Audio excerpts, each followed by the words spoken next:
dragon na figures. Ito yung sa harap niya. Nasa 5 inch yung haba niya. Yan naman yung sa gilid niya. Ito yung sa likod niya. Yan naman yung sa gilid niya. Ito yung sa taas niya. Pwede siyang lagyan ng maliit na figure. Yan naman yung baba. Meron siyang markings. Articulated din siya. Ang size naman nito ay nasa 6 to 7 inches ang haba.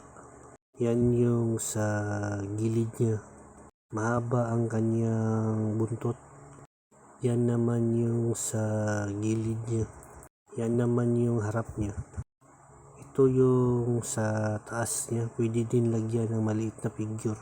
Articulated din yung dalawang pakpak niya at paa. Ang sunod naman ay nasa 7 inch din ang haba. Yan yung sa gilid niya.